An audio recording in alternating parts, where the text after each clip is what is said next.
Unless you've been living under a rock, you know that Eclipse is coming out soon. For that reason, I thought I'd recap the first two stories for the following people. Guys getting dragged to Eclipse against their will, chicks who have already chosen teams but need a refresher, and old people. I don't know why. So here goes.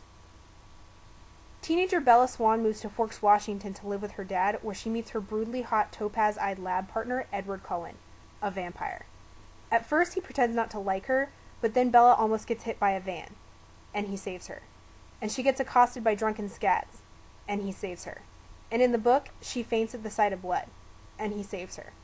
So then she falls in love with him, and he tells her to step off because he wants to eat her. But like most women who love bloodsuckers, she won't take no for an answer.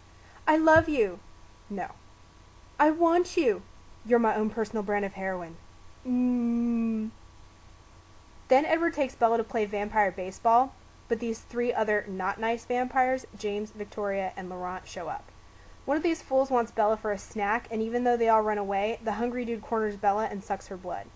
Then Edward's entire family shows up, ripping James to shreds and setting him on fire. Edward has to suck the vampire venom out of Bella's bite or she'll become a vampire. So he does, she lives, and they declare their love for each other. Don't leave me. I'll never leave you. Fast forward to Bella's 18th birthday where she gets some awesome presents but stupidly cuts herself on the wrapping paper. Seeing the blood, Edward's brother Jasper goes postal and tries to get his suck on, so Edward breaks up with Bella and leaves town.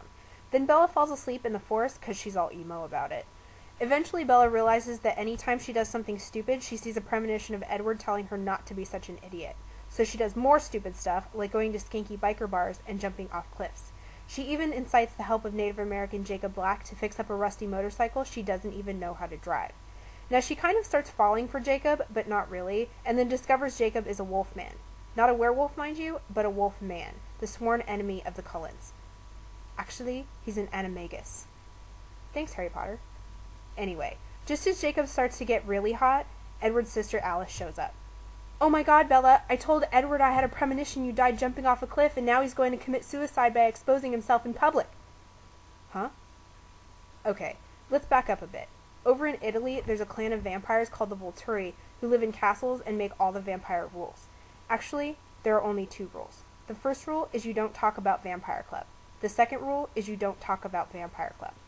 So since vampires are sparkly in the sun, Edward plans on showing his hot chest to a bunch of local humans and revealing himself as a vampire, which will tick off the Volturi and make them rip him to pieces. So Bella and Alice travel to Italy, and just as Edward is about to expose himself, his lady love totally rocks the joint and saves him. But the Volturi get PO'd anyway, and the head guy Aro tells old Eddie he has to make Bella a vampire or she dies. Of course, Bella's like, sounds good to me, I don't want to get old, but Edward doesn't like that idea. Unluckily for him, his undermining sister Alice says she'll do it, and Aro believes her because he can read minds. So he lets them go. Then back home, Edward has a face-off with Jacob, who says if Bella gets vampired, it's on. And then Edward proposes. Bella gasps. The end. Now you're prepared to go see Eclipse. And gentlemen, don't forget to bring a mint.